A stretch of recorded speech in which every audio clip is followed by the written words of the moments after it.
What time should I set people for stop for Q&A? I would say at 45, 50. Okay, stop. Yeah, 45, yeah. Okay, good evening, everybody. My name is Peter Kariva, and I'm the CEO of the Aquarium of Pacific. And this is welcome to our First Wednesday series. Some of you I know have been here before. This is the not quite First Wednesday, because First Wednesday of this month would have been January 1st. So this series is a series to talk about natural history, conservation, the environment, issues that touch on us, and that the community we think will be interested in. And our sponsors for the series, not just tonight, is Steve and Brenda Olson, and we also get sponsored by the Courtyard by Marriott. And the way this works, we're going to have a discussion. I'll introduce the discussion in a few minutes, but we'll have a discussion. Then there'll be an opportunity for questions. We'll have volunteers running up and down the aisles with microphones, so you can ask questions. And then the best part is after it's all done, you go out and you can either look upstairs at the Frog Gallery, which is a tremendous gallery. I encourage everybody to do it. And also downstairs, there's a cash bar, but there's also crafts, and you can design your wolf magnet for your refrigerator. So it's really kind of a fun thing, and to have conversations about it. And so tonight, we're talking about wolves, which is kind of a weird thing for an aquarium to talk about, maybe. But wolves are the sea otters of Yellowstone. That's the way I like to think of them, because they're top predators, and some people have unreasonable attitudes towards them. And one of the reasons I want to, for me talking about wolves, I first got interested very much in wolves because of a film clip that showed back when there were just network television of a wolf being shot in a trap in Alaska because they were shooting the wolves because they thought they would get more caribou. And it played on, I can't remember if it was CBS or NBC, and it played on them, and they used the wrong caliber bullet. And so it happened several times on evening news. There was a boycott of Alaska then because people thought this was, it just was not, it was both cruel but unnecessary. There was no, the public reacted negatively, and I was part of a team to go up there and study about what the real story is. So I've been interested in them in a while, but I think it's really important to think about wolves because they're a predator. In some sense, it's a conservation success story because they come back. Like a lot of our predators, like alligators, grizzly bears, even in some places, mountain lions. When our sea otters, sharks, when our predators come back, sometimes we don't know what to do with this success.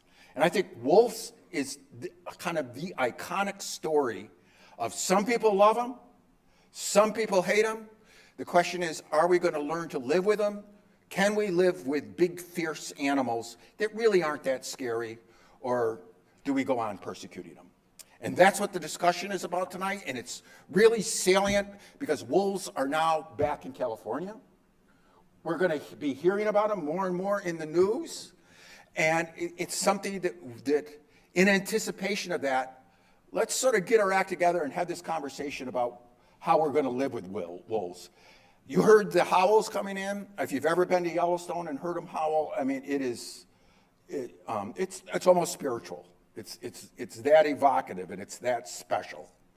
So leading and she'll introduce everybody, is Jackie Zupsik, and she's executive director of Tusk Strategies here in LA, but she's really part of Team Wolf. That's her real thing. I'm part of Team Wolf too. Sadly, some of Team Wolf had to evacuate tonight. They can't be here.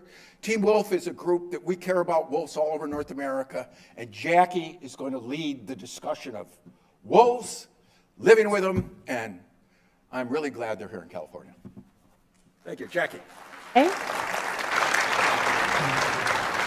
It's so great to be here. Thank you for coming out, especially under the very unfortunate circumstances of what we're all dealing with over these last 24 hours. I hope everyone's family and friends are safe.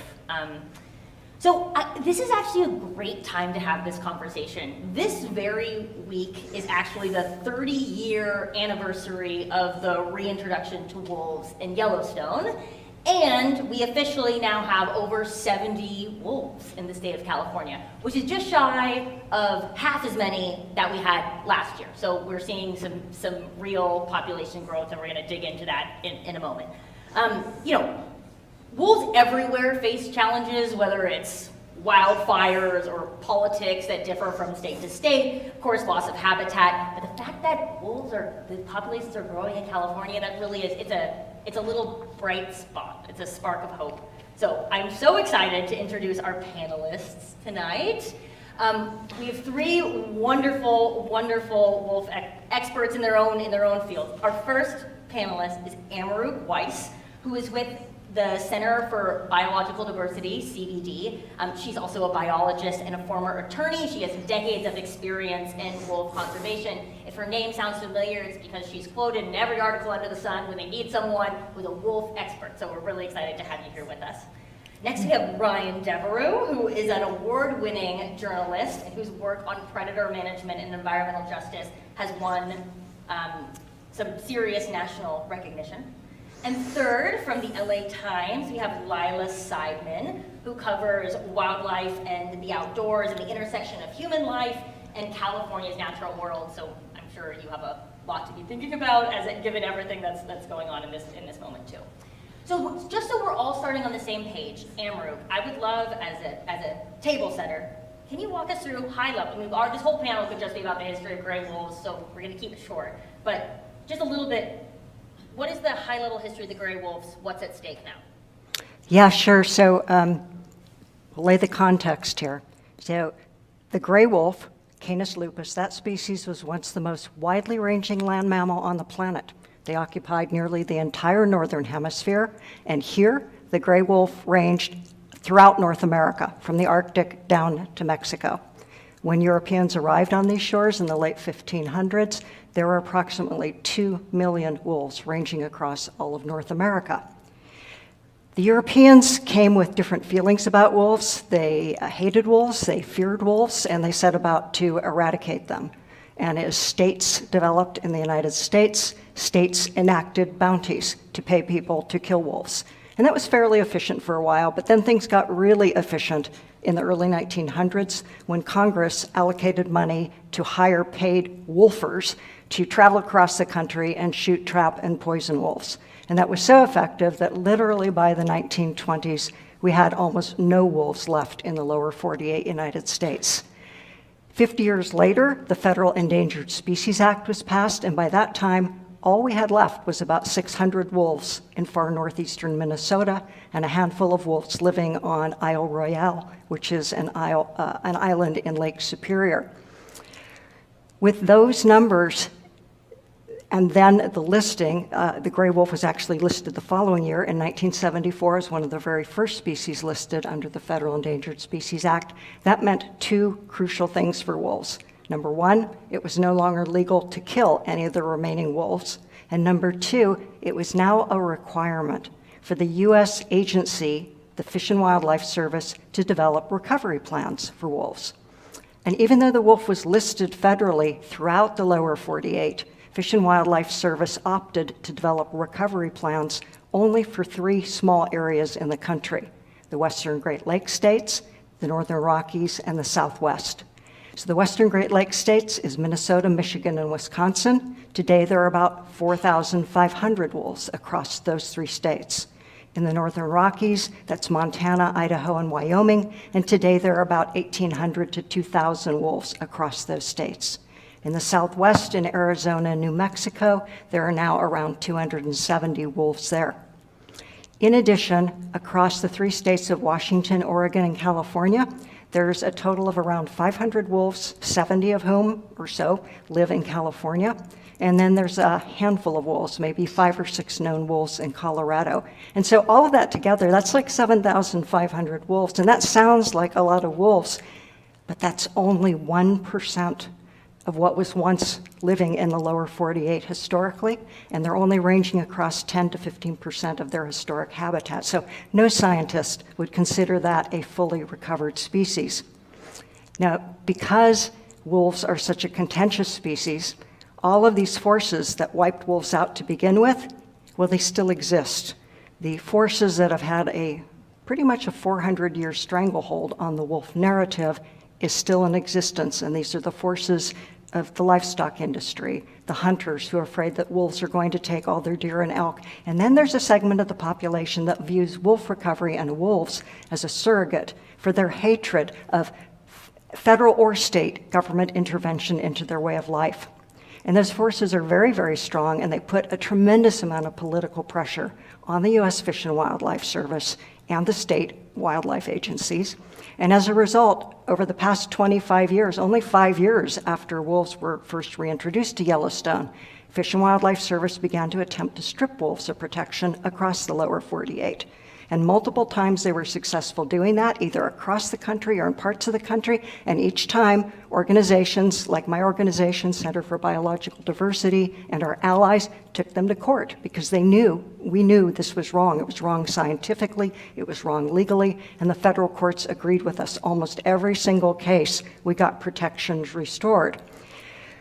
Because of these cases, because they have been restored, we also have in Congress legislators every year introducing legislation to try to strip wolves of protection. Doesn't matter what the administration is. We expect that's going to happen again this coming year.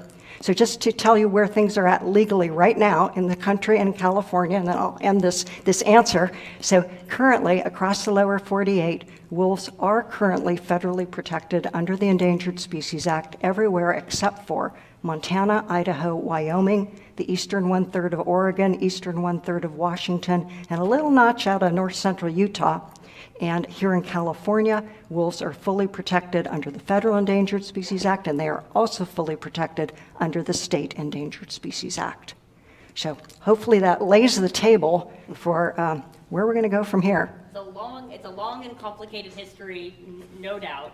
Can we just for one moment on California, how long have wolves been in the state?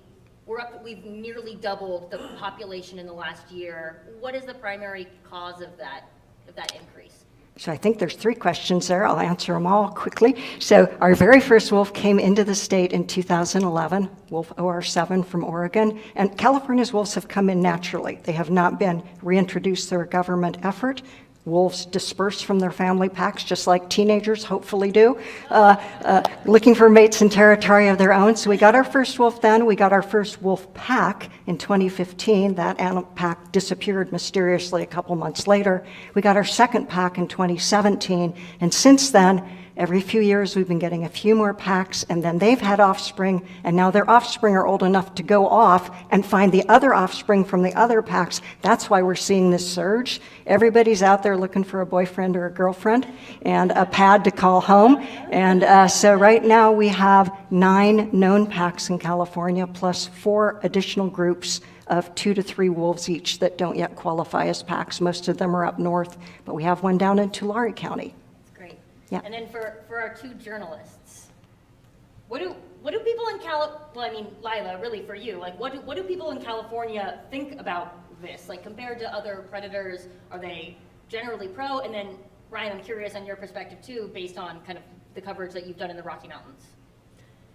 I mean, it's a big state, and so the caveat is that you can't generalize entirely. There's probably differences in region and definitely person to person. I mean, I don't think that here in California we're immune to that polarization that we've been talking about.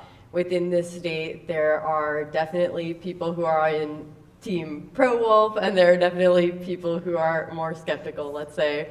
I will say, this isn't something that's backed by data that I'm aware of. It's just like a sense that I have that in California there is a sort of baseline liberalness and open-mindedness, and I think even more recently a desire to re-examine our relationship with complicated predators and a desire to figure out a way to coexist. I don't think that we've figured that out. That goes for wolves, black bears, and other predators in this area. But I sense that there's an openness and a re-examination of our relationship in California. Yeah, so just a bit of context. I was born and raised in Colorado, a state that is experiencing wolf reintroduction right now, and I've done the bulk of my reporting for the last several years in the northern Rocky states of Montana, Idaho, and Wyoming, which were the site of the 1995 reintroduction. And I think there are some important similarities and differences to understand between the northern Rocky states and California. Obviously, California, like Lila said, a big state. The northern Rocky states are big states. Both have great habitat, including for wolves.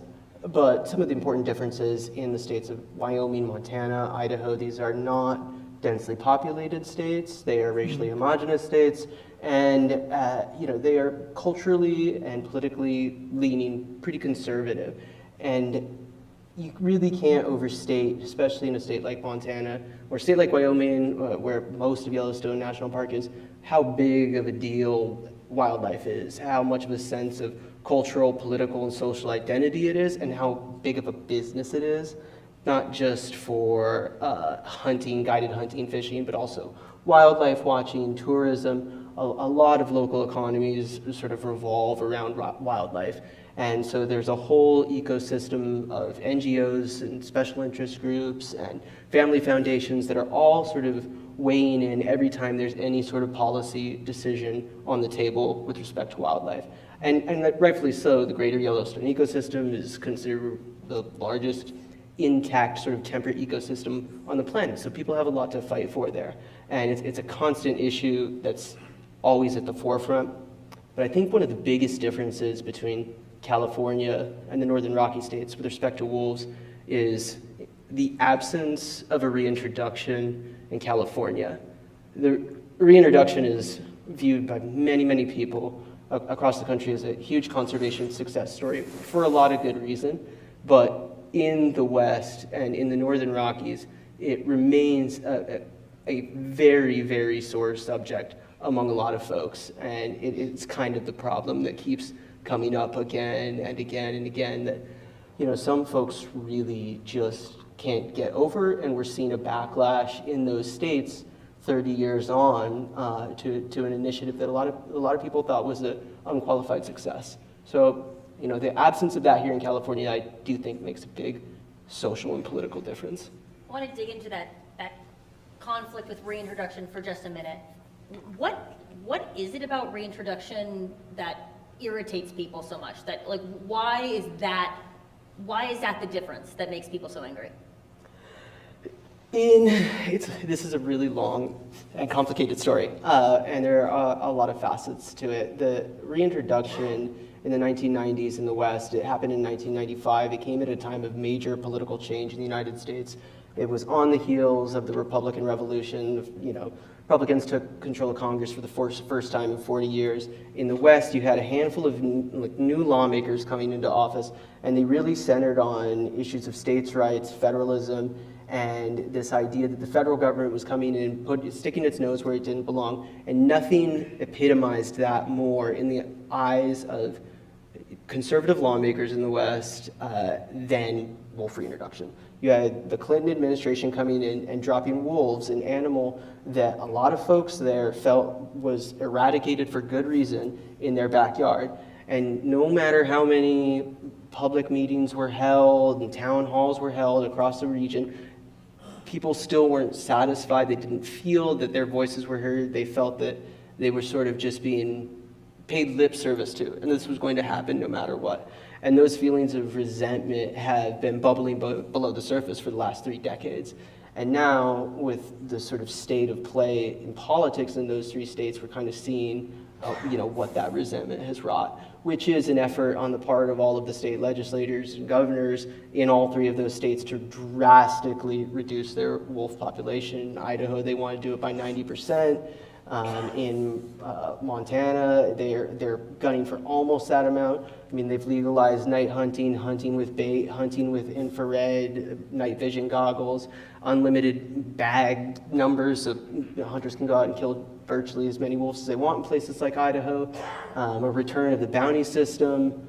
So it's quite aggressive in the northern Rockies right now, and I think that really goes back to the simmering resentment towards the reintroduction. You know, as we think about wolf recovery, right, as we think about these numbers hopefully continuing to increase, you know, California is obviously at the beginning of having to deal again with wolf recovery. You know, states like Montana have been dealing with that, have been trying to manage wolves for quite some time. What are some of the lessons this is for all of you, what do you think some of the things that what should California follow? What should California do completely differently? If you were to advise the state of California what to do with wolf management, what would you ask them to do? Sure, anyone, please. Go ahead. Well, we're blessed to live in California when you think about our state Endangered Species Act. You know, right there, it's totally different than anybody else. Most states have their own state Endangered Species Act, just like the federal one, but most states don't have Endangered Species Act that have any teeth in them, pun intended. Yeah. The California Endangered Species Act is the most protective state Endangered Species Act across the country. And 10 and a half years ago, the State Fish and Game Commission voted to put the wolf on the State Endangered Species Act after that first wolf came over, and we filed a petition to ask them to put wolves on the list. And people all over the state came and testified. There's probably people in this audience who testified at some of those hearings. Thank you. We got protections for wolves 10 and a half years ago. And because of that, the California Endangered Species Act does not permit the killing of any species that is listed as state endangered, except for in defense of human life, which means wolves here cannot be killed for livestock conflicts while they're listed as state endangered. They cannot be killed if hunters are concerned or anxious that the wolves are going to eat the deer and elk that they want to hunt. And what that means is that California is being the proving ground of what the science shows. And what the science concludes is that killing wolves over and over doesn't solve conflicts, and it can actually exacerbate conflicts. What the science shows is that the best solution over the long haul for any of those rare conflicts is to be proactively using non-lethal conflict deterrent measures that prevent the conflicts from happening to begin with. It may be keeping your cattle and calves and lamb night penned when it's lambing and calving season. It may be having riders on horseback out riding the range to monitor your herd. It might be you change your animal husbandry practices so that you don't calve multiple times through the year, but you're doing it at the same time and the same time your neighbors are, so that there's only one pulse point that you all have to be vigilant and be putting your proactive measures in. You know, the livestock operations, they're businesses, you know, and people are proud of their businesses and they want to do well and they want to survive. And the first rule of business is you change with the changing times. So California, with the protections for wolves here, really has the opportunity to show what it means to change with the changing times. And those changing times are, we have wolves back now. I think we have a really amazing opportunity here to do something that isn't being done in other states. And California officials told me they are trying to get ahead of some of these issues, since we know that these are a polarizing species and that there are conflicts with livestock. I was talking to an official with the California Department of Fish and Wildlife, and they were telling me about a study that they've launched, partnered with UC Berkeley, to look at the ecological impact of wolves being on the landscape. So they told me they're going to put a lot of cameras, a network of cameras out to see how the wolves are interacting with other animals. And then I think what I thought was particularly interesting is there's going to be a sociological element of the study. So this hasn't started yet, but they told me they're going to basically survey people who have interactions with wolves. So the ranchers who are concerned about wolves injuring or killing their livestock, and basically talk to them and get their thoughts about non-lethal strategies. And so they told me that they want to use that information to guide their management. So they are trying to get ahead of this, since the population is growing, and given where we're at, they told me that exponential growth of the population could be around the corner because this year, like 30 pups were born, and as Emmer was saying, they will, you know, if they survive, go out and potentially form packs of their own.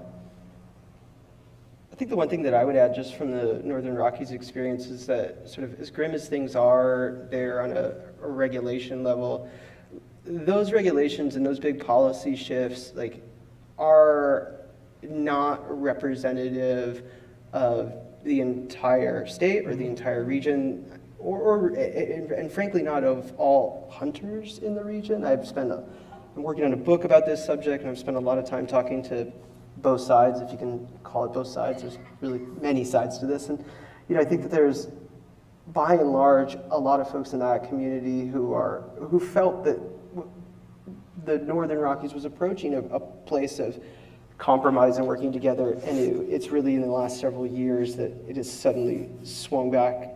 And I just think it would be a shame for folks to imagine that a sort of opposition figure in their head that's not really there. I think that what we're seeing is a reflection of a small minority that happens to have a lot of power at the moment. But by and large, I think all these folks that spend a lot of time outside hunting care about wilderness, they care about wild places, they don't feel represented by a lot of what's happening in those states. So I think there's a reason for hope there. Yeah. You know, we've talked now a little bit about how humans feel about wolves coming back to California, but I want to talk a little bit about how their return could and will affect the ecosystem. You know, obviously we have coyotes here in California. We have many other species. I mean, we have mountain lions. What is coexistence with these different species? What does that look like? So historically, we've had landscapes that had full complements of these species living together for thousands of years. Wolves with coyotes, with foxes, with mountain lions, and then the omnivores, the black bears and the grizzly bears, and they have coexisted. And what they tend to do is stratify by where they're hunting, or what time they're hunting, or who or what they're hunting. And so you may see things in some states where wolves have returned. We've seen mountain lions that were killed by wolves. We've seen wolves that were killed by mountain lions. It's usually over a prey species, an elk carcass that one of them killed, and the other one wants it. And that just means that either the other one also is going to end up dead, or they get pushed off that carcass and then they have to go find another animal to kill for themselves. I know that in Yellowstone, like, you don't ever see wolves killing mountain goats because the habitat stratification. Mountain goats are up here, wolves are down here. You're just hardly ever going to see something like that. So we'll see some of that here as well. In Yellowstone, we also saw the coyote population reduced by 90% in the northern part of the park after wolves came back. Wolves view other wild canids and domestic canids as territorial competitors. So I guess one thing I would say, if you are hiking in wolf country in California, leave your dog at home. And if you don't leave your dog at home, make sure it's on voice command or on a leash. Because if you're walking in wolf territory, that wolf thinks that you are committing a home invasion by bringing your dog in. And that situation just doesn't need to happen. But the wildlife will adjust. They'll probably adjust better than humans do, more quickly. And just like an interesting little factoid, you know, when I was talking to California wildlife officials, they noted that wolves were one of two top apex predators. So grizzly bears and wolves were the top two, and both were extirpated about 100 years ago. And so you can imagine how taking out that top tier, like, inevitably impacts the ecosystem. You know, without grizzlies, that has led to an expansion of the black bear population, which is another animal that, you know, leads to a lot of conflict. So it's just to say that,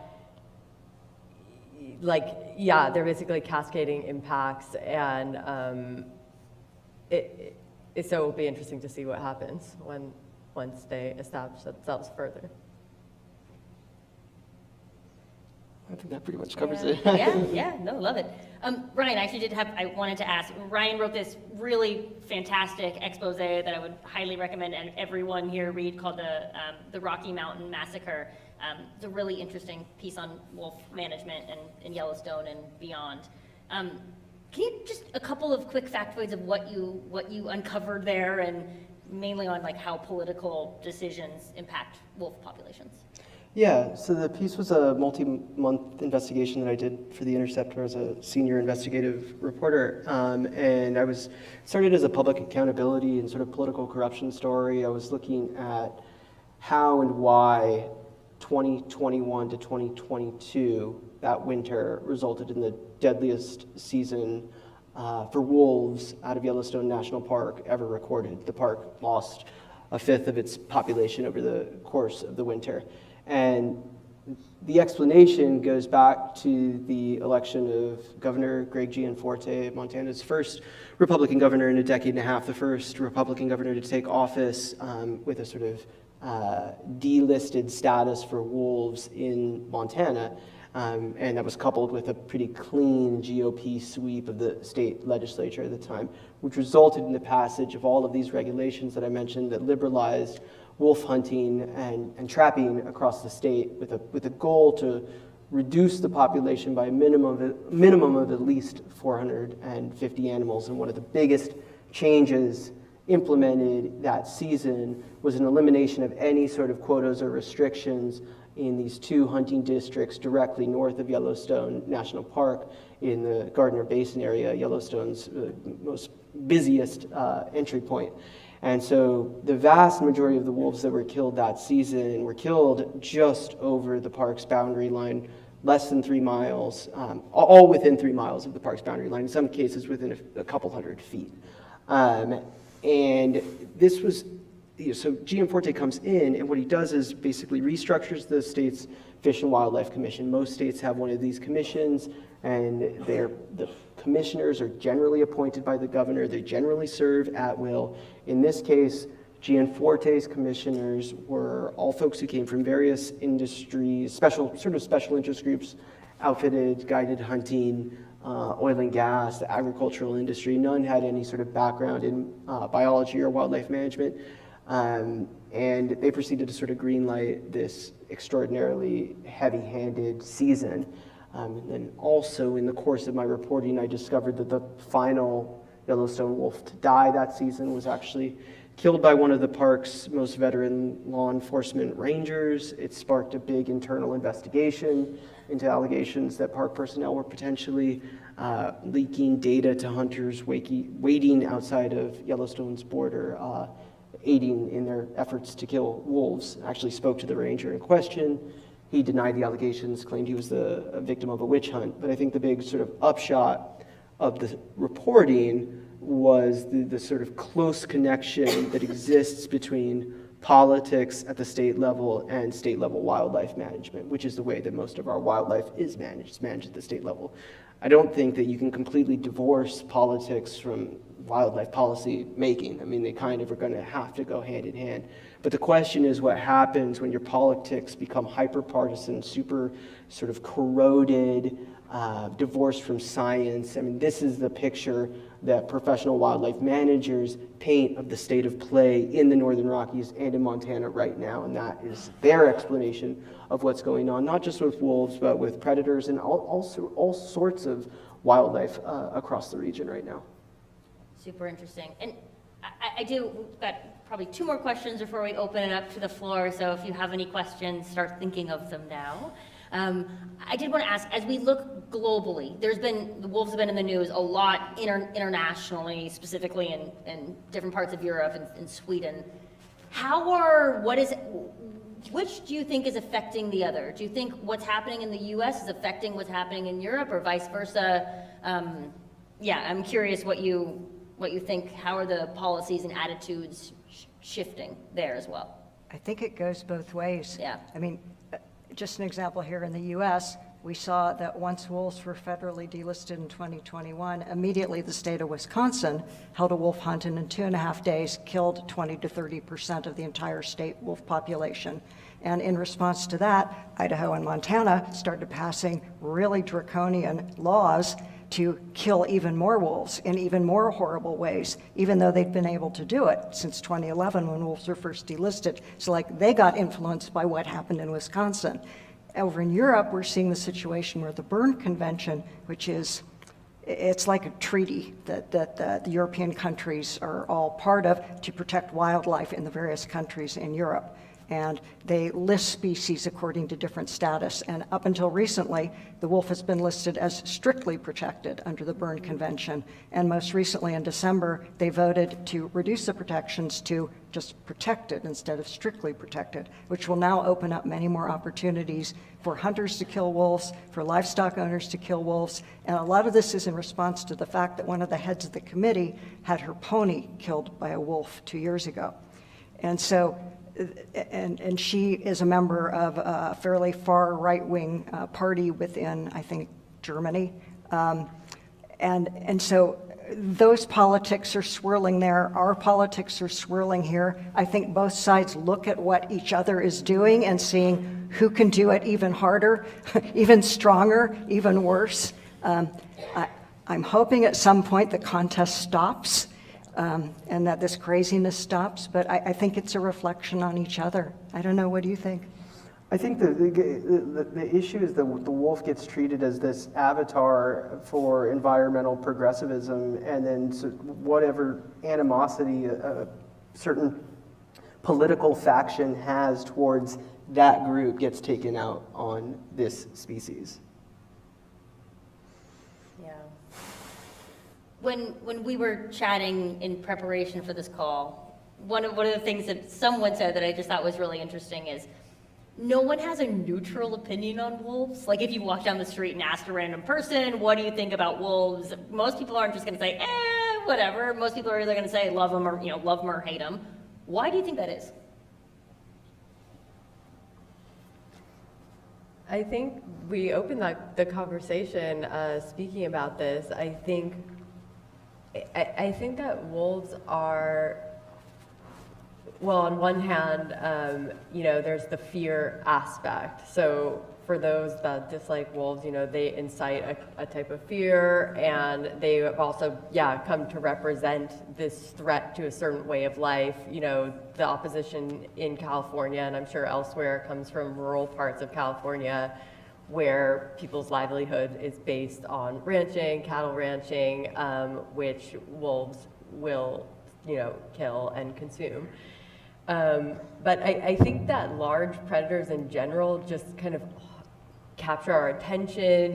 They have this epic quality to them in terms of their appearance, and so they're just captivating. And they're like you were saying, how do people in California think about these animals versus other wildlife? Well, they're thinking about them. Mm-hmm. They're top of mind, either because we're interacting with them or just because there's something kind of intrinsically fascinating about these large, beautiful creatures. And for some people, that's really enchanting. And for example, the fact that mountain lions live in Los Angeles, that's only one of 2 mega cities that have a big cat. Sorry to veer into mountain lions, but anyway, there's something actually kind of exciting about that. And so, I think especially now, and especially in our area in Southern California, people actually want to learn more about these animals and how we can learn to live alongside them. You used that word epic. And it takes me back to kind of the introduction of this program, where wolves lived large on the planet for millennia, and they have lived large in the human imagination and the human sphere for thousands of years. We have a really lengthy, close, and competitive relationship with wolves. And I think on an individual basis, I think what an individual person thinks about wolves is related really strongly to what their perspectives and their experiences are with nature and the wild world, but also what their perspectives and their relationship and experience is with the domesticated world. And so just for example, a worst nightmare for a woman walking past a construction site alone and getting a wolf whistle is wondering what's going to follow next. And conversely, our best friend is the wolf in our living room who sleeps at the foot of our bed or on our bed in my house. It's complicated. The relationship that we have is long and complicated, and it's in our imagination, and it's in our psyche, and as well in our own personal experience with so many other facets of our lives. I don't think you can, that's it. I don't think you can do that. Yeah, I would echo all of that. I think that, you know, as a sort of Judeo-Christian society, Americans for generations have been raised on stories involving wolves, religious stories involving wolves, in which wolves are sort of the companion of Satan, literally the devil's dog. I mean, that bled into a lot of our fairy tales and myths and bedtime stories, the big bad wolf, Little Red Riding Hood, and so on and so forth. And then there's this sort of material role that wolves have also played in our history.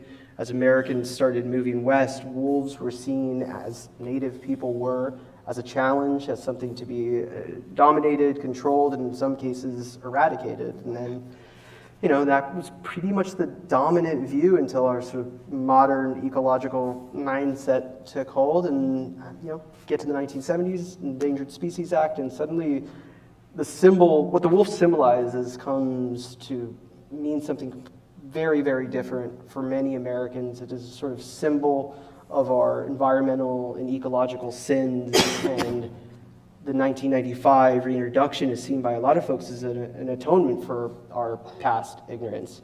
And then there's always been the double-edged sword to that, which is that as the wolf has come to symbolize that part of American history and that shift and that change, a lot of folks in the West have looked at it and seen a symbol for a movement that they feel very uncomfortable with, that they see as sort of paternalistic and a threat to their way of life. So the wolf is kind of forever caught in this place in the American imagination, these sort of dueling ideas of wilderness and nature in the American West. So interesting. On that note, I think we're going to open it up for any questions from the audience. I know we have runners with mics, so if anyone has a question, please just raise your hand and we'll get a mic over to you. Yes, I see a question. Blue shirt, right up this way. I don't know who our mic runner is on this side. Got someone just up these stairs. Thank you so much. Oh, that helps. Oh, we So- can start there. We'll go there next. Yes, please, go ahead. So I think this is a really interesting topic, and I've been following it personally. I am curious. I've always wanted to ask this question. People flock from all over the world to go to Yellowstone and see the Yellowstone wolves. Has anyone made an economic argument that the nearby towns would perhaps benefit economically from tourism more than they do with whatever the local economy is, which I presume is ranching? So I am very curious about that, because then you set aside how you feel about them and you look at it from a practical point of view. So that was my one question. My second question is, how viable is ranching on public lands in the long run anyway with climate change? I don't know if anybody has talked about that, or maybe there is no impact. And the third thing I'm curious about is, what can me, living in the very urban Southern California landscape, do to protect these wolves that are so very far away? So those are my questions. I can take the first two since it's Yellowstone related. The economic argument is one of the most persistent arguments that you hear in the Yellowstone area. The most recent economic study of how much wolf watching contributes to local economy is somewhere around $82 million a year. And tourism is the largest economy in Montana, and wildlife-related tourism is like the biggest chunk of that. So it's a huge argument that was put forward and at the time of this extremely aggressive hunt that I described, and in the years since. It has had some purchase with wildlife officials or commissioners on Gianforte's panel, but not to the extent where they've rolled back really much of what they're doing there. They have reinstated some of the hunting quotas north of Yellowstone. They are not what they were before all of this started, but they are not unlimited. As to ranching, different parts of the country dealing with wolves have different issues going on, and ranching is commonly thought of as like the sort of leading factor driving anti-wolf sort of sentiment, but it's not the case everywhere. In the case of Yellowstone, for example, like Yellowstone adjacent communities where a lot of the stuff that I was describing took place, it's not, the ranches are further up Paradise Valley. It's not ranching that's driving the issue directly adjacent to the park. It's outfitted hunting for the most part, and it's not even all outfitters, but there's some who feel that the presence of wolves, the reintroduction, took a huge chunk out of their livelihoods, because before wolves came back, the Yellowstone's northern elk herd had skyrocketed to something like 20,000 animals, and it was the elk hunting capital of the world. So it's that livelihood that's being impacted directly north of the park. Elsewhere, in other parts of California, I'm sure that ranching is an issue, but in that area, that's not really the driving factor. As far as other economic issues, so the stuff that was done around the Yellowstone ecosystem, they did studies back in the reintroduction. They have repeated those surveys more recently, and the influx of people coming into the Yellowstone area specifically to see wolves generates $80 million a year in that 3-state economy. And then in economics, there's a term called the multiplier factor, where that $80 million then goes to pay the salaries of the people that live there, and then they can buy groceries from the other people. So it has actually a doubling factor. So there's that economic argument. There's also out of Wisconsin, what they've discovered with the wolf population there. In the counties that have wolves, the decrease in deer vehicle collisions is so enormous because wolves are moving deer away from the nearby roads that the state is saving $10 million a year on things like workers' comp for people that got injured in a deer car collision, or repairing cars, or sick leave, things like that. So there's that kind of an economic benefit from having wolves back. We also know that with the incidence of chronic wasting disease, which is a disease of deer and elk that is sweeping the country and has just been confirmed in California in the last year, and in Oregon and Washington in the last year or two as well. That's a disease that could really impact the economy of those people who make a living doing outfitted hunting and guiding. You don't want your elk and deer population to have chronic wasting disease. It's the equivalent of mad cow disease in cows. It's a brain prion disease. You don't want to be eating deer and elk. So there's an economic benefit there. But I will say that economic arguments for many of us who live in the cities seems to make sense. But most ranchers, they don't even want to be compensated for the livestock that are injured or killed by wolves. What they say is, I didn't raise my livestock to be eaten by wolves. I don't want your compensation. That's me saying I'm accepting wolves back here. So it's an argument that economically might make sense to a segment of the population, but to another segment of the population, it doesn't matter how much money you pay, it still isn't going to solve their feelings around wolves. So it's really important to recognize that. You asked about public lands ranching. In California, most of the predations that have happened by wolves on livestock in California have been on privately owned lands, not public lands. Same thing in Oregon. So it's not cut and dried a situation of should cattle be grazing on public lands where we had wildlife that then might get killed by the state, depending on the state, because they killed the livestock. That's actually not the issue here in California. I certainly don't think that public lands grazing is sustainable, not for the environment, not for the other wildlife species that suffer as a result of it, but that's not the issue for wolves in California or Oregon, actually. And what can you do? You show up at the hearings just like you did 10 years ago. You show up at the hearings, you pay attention to what's going on with your state commission, and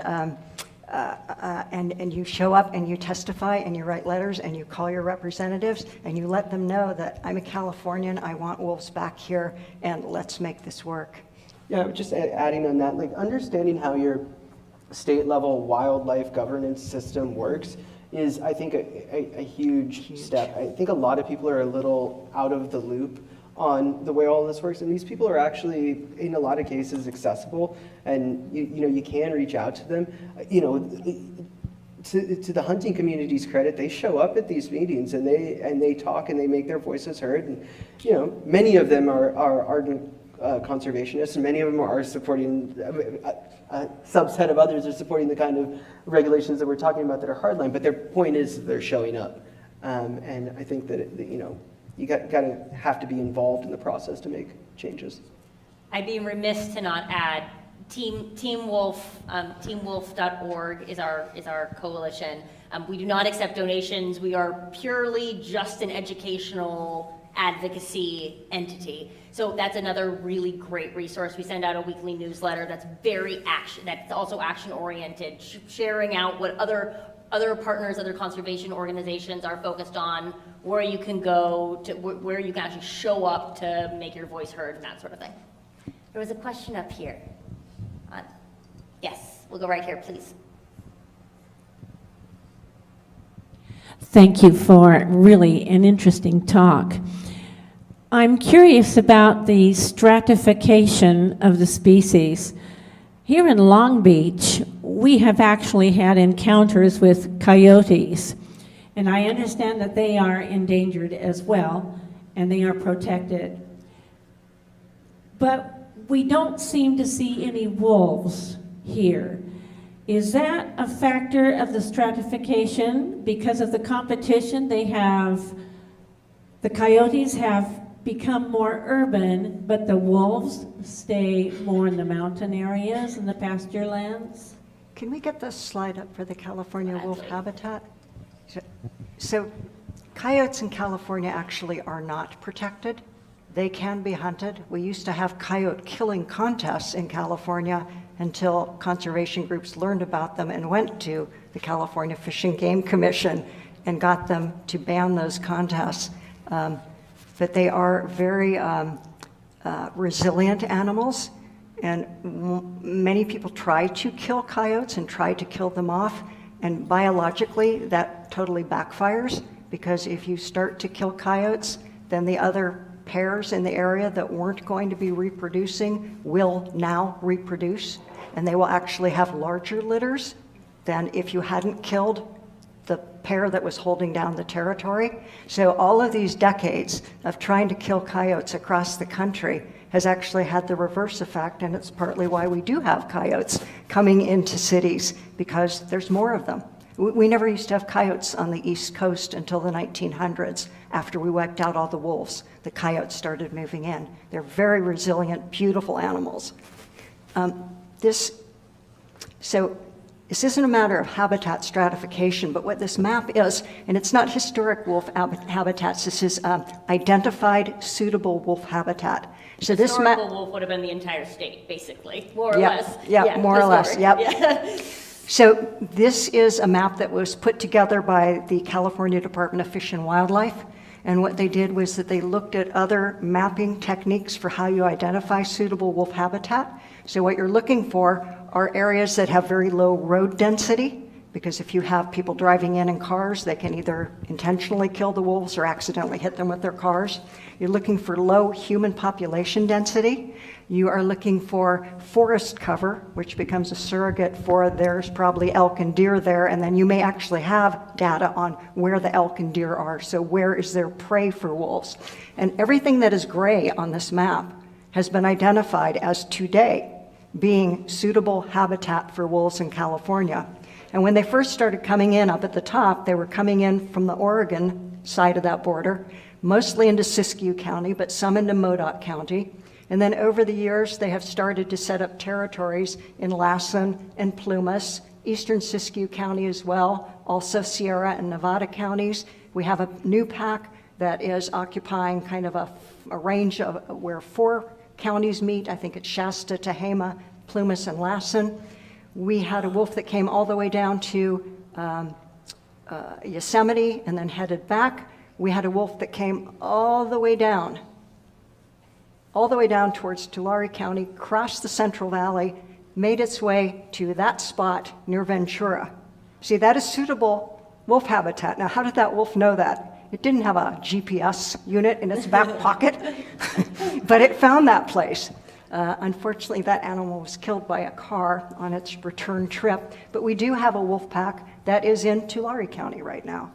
And so they are ground truthing what the science has shown as being suitable wolf habitat today, and gradually, most of the packs are up north, but as that territory fills in, we will see more and more packs coming further south. And the wolf that was in Ventura was literally like 60 miles north of Los Angeles. So wolves can live anywhere people will tolerate them. They're habitat generalists. There's a question up here. Can you talk about wolf populations coming up from Mexico? Is that the same species? Is there more chance of that happening than from the north? Just anything related to that population? So it is Canis lupus, the same species, but it is the most highly endangered subspecies of wolf, Canis lupus bailey, the Mexican gray wolf. And the Mexican gray wolf historically lived in Arizona, New Mexico, Oklahoma, and Texas. They may have lived in Southern California. We were very surprised to learn that one of the last two wolves known to have been killed in California in 22 and 24 was an animal killed in San Bernardino County, and its remains are at the UC Berkeley Museum of Vertebrate Zoology, and about 10 years ago, those remains were DNA tested, and it turned out to be of Mexican wolf lineage. So it may be that the Mexican wolf lineage historically ranged further north than people thought. We are not currently seeing an influx of Mexican wolves coming into California. We're actually not even seeing an influx of Mexican wolves going beyond the very constricted boundaries that the U.S. Fish and Wildlife Service has created in Arizona and New Mexico as to where those wolves can live. If they go beyond the boundaries, they capture the wolf and bring them back, which we learned in California with the sea otter experience. You don't do that. Years ago, Peter was calling wolves the otters of the land, but here many of the fishermen call otters the wolves of the sea. And decades ago, when I was first starting out in my work, I was working a bit on southern sea otter recovery. U.S. Fish and Wildlife Service would keep trying to move the otters back to where they wanted them. And the otters would try to swim back to where they wanted to go, and they would die on the way. And eventually the service realized we need to let these animals go where they want to go. That's going to give them the best chance to recover. So that's what we need to see with the Mexican wolf population too. Got time for one or two more. Yes. Hi there. Awesome conversation. I was wondering, can you hear me? Oh, there we go. Yeah. Sorry. When we did marine protected zones, there was kind of a saying that fish almost noticed the boundary line where they were no longer protected, and if you're a diver or anything, you would notice they would not go past this imaginary boundary line that was created because they learned after a point it wasn't safe. Do you notice wolves following that imaginary boundary line where they go, after this point in my territory, I'm no longer safe, my pack doesn't come back?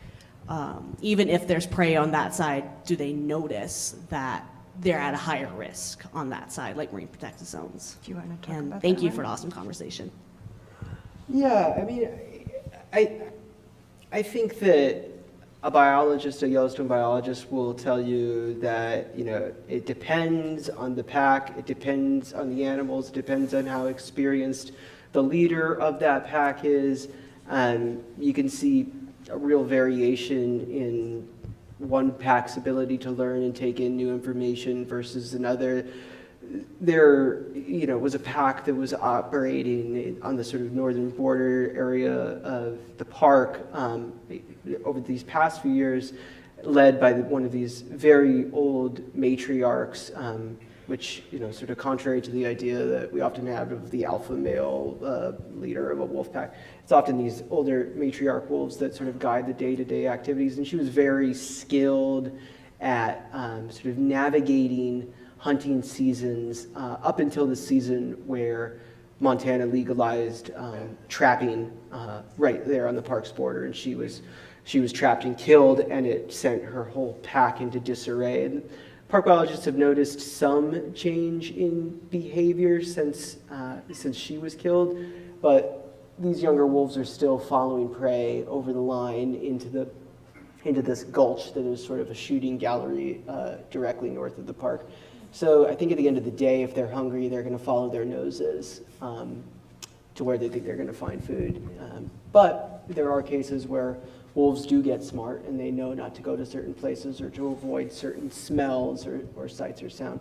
The challenge with Yellowstone wolves, or the challenge for the wolves, is that they grow up in a national park where they're surrounded by people with telephoto lenses watching them from the moment that they're born, and they aren't habituated in the way that other wild wolves are, and so when they step out of the park, they don't often realize it, and that's how they get shot. We've got time for one more question. Let's see one up here. Yes, great.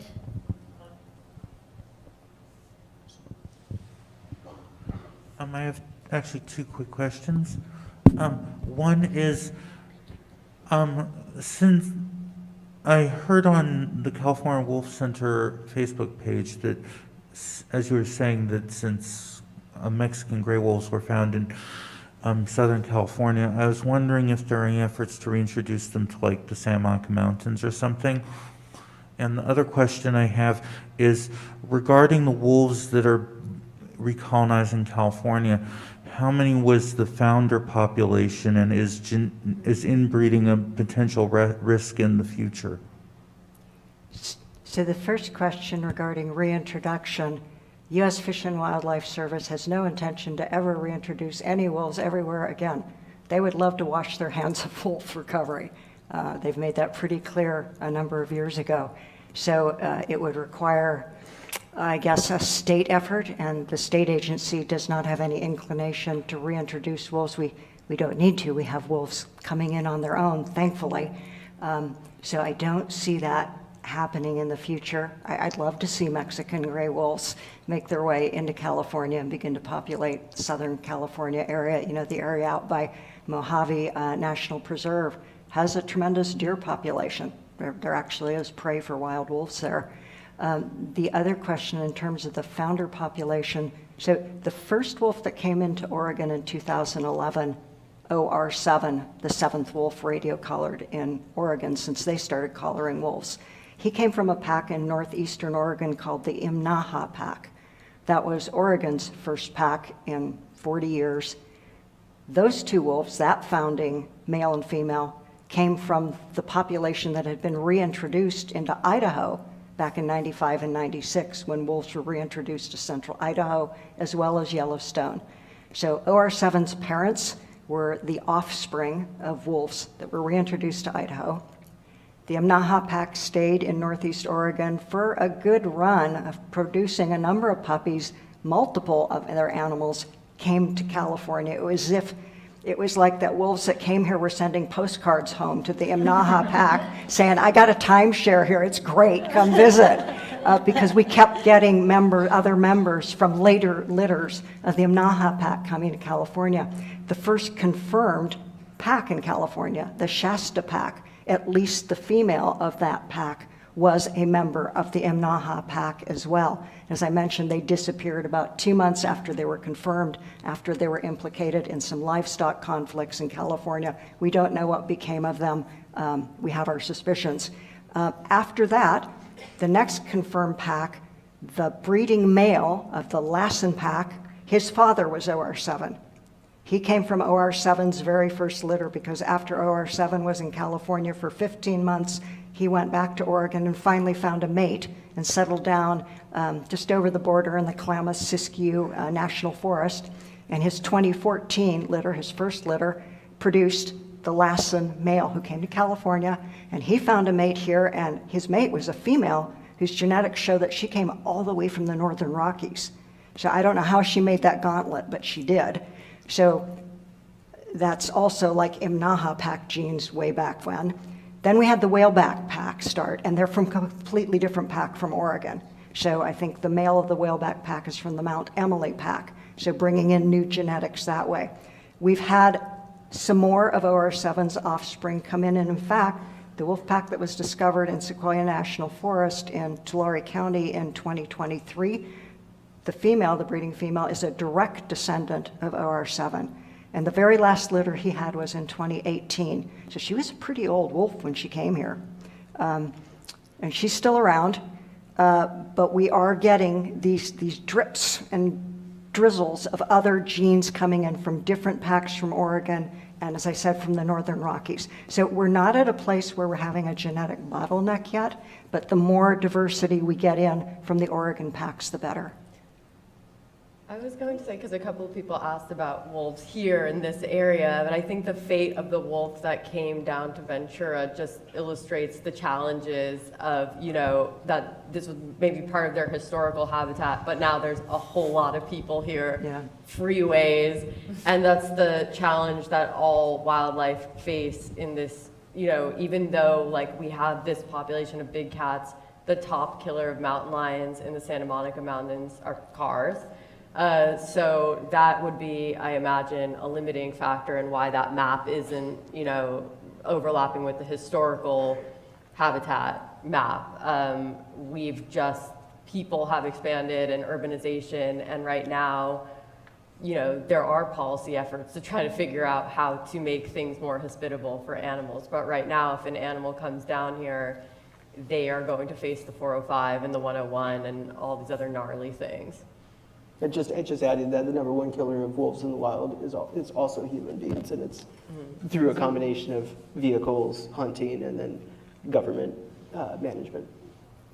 Speeding lead objects, Yes. bullets Yes. or cars. Exactly. Which is how they're trying to find mates, you know, they need to travel these distances, and the only way to do it would be to cross a freeway, which is your odds are not great. Well, that's all we've got time for. Thank you all so very much. Thank you to our wonderful panelists. We've got frogs up top, we've got cash bar and crafts down below. I want to make a couple of comments. Oh, please. Next time, yeah. So, first off, how many of you have dogs? So one of the things, you know, you can sequence your DNA, you can see how much related you are, and you can say, what's the maximum genetic distance between different populations of humans, and what's the maximum genetic distance, that means like how many genes do they not share, between dogs and wolves? Greater genetic distance between the most disparate human populations than there is between dogs and wolves. Wolves even have in them the gene that creates diminutive dogs.